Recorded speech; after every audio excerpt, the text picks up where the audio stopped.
नमस्कार दोस्तों, आज के वीडियो में जानने वाले हैं हम कुछ ऐसी मिस्टेक्स जिन्हें अवॉइड करके हम प्राणायाम के ज़्यादा से ज़्यादा लाभों को पा सकें।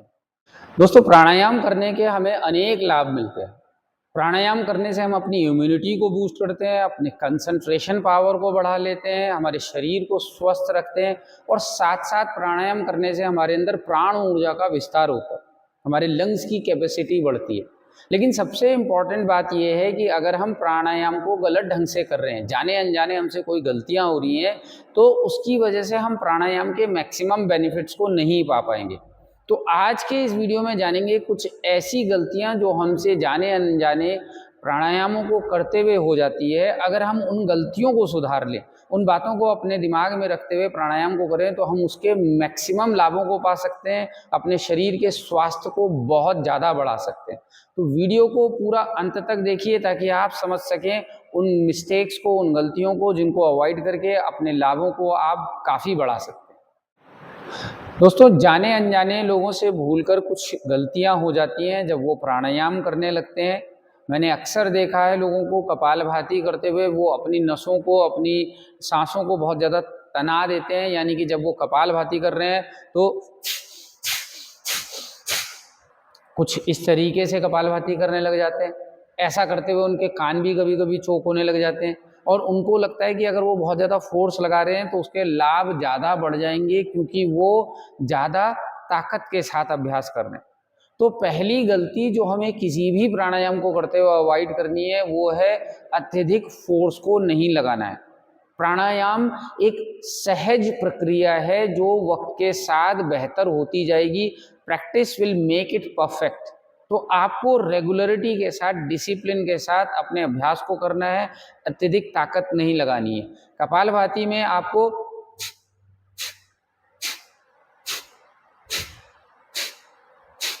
बहुत धीमी गति के साथ सांस को छोड़ना है, सांस को लेना है।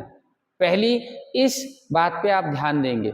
हाई ब्लड प्रेशर की समस्या है तो आप अपने प्रेशर को और भी माइल्ड कर देंगे और भी धीमी गति के साथ कपालभाति के अभ्यास को करेंगे। कुछ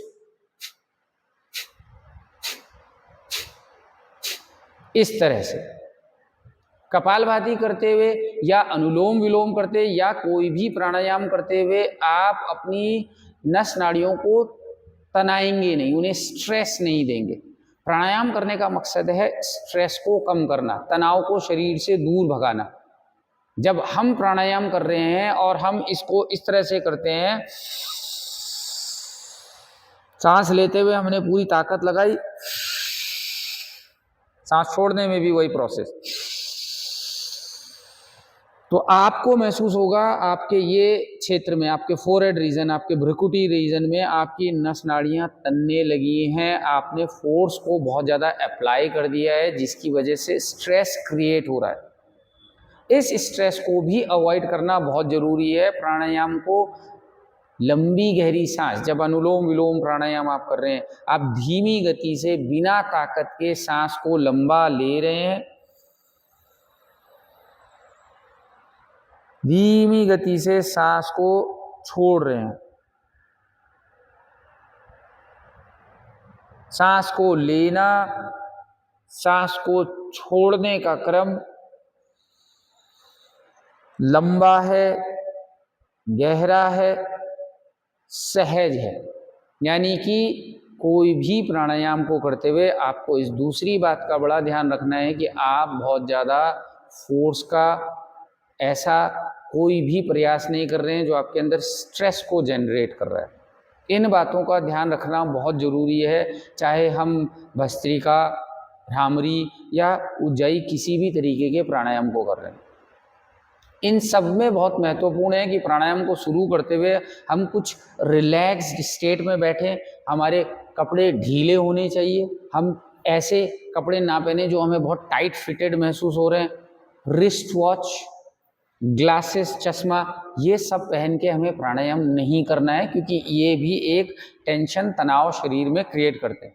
मैं अभी आपको वीडियो समझाते हुए अपना चश्मा पहने हुए हूँ, क्योंकि मुझे आपको समझाने के लिए ये बातें, ये वीडियो बनाते हुए मुझे ये चीज़ें करनी पड़ रही हैं। लेकिन जब आप कर रहे हैं, आप बेहतर होगा अपने चश्मे को साइड में रखें, अपनी घड़ी रिस्ट वॉच को निकाल के रखें और पूरी तरीके से ढीले और रिलैक्स हो जाए, और तब आप कपालभाति, अनुलोम विलोम या कोई भी प्राणायाम। और तीसरी जो महत्वपूर्ण जानकारी है वो ये है कि हर प्राणायाम को पूरी सजगता, पूरी अवेयरनेस के साथ किया जाए, यानी कि माइंडफुल होके प्राणायाम किया जाए। जब मैं कोई प्राणायाम कर रहा हूँ तो मुझे पता होना चाहिए सांस आने और सांस जाने की प्रक्रिया कैसे हो रही है, किस तरीके से हो रही है। यानी कि अगर आप कपालभाति ही कर रहे हैं, आप सांस को फोर्सफुली छोड़ रहे हैं, सांस सहज रूप से अंदर आ रही, आप इस पूरी प्रक्रिया के प्रति थ्रू आउट प्रैक्टिस सजग रहने चाहिए। जैसे कि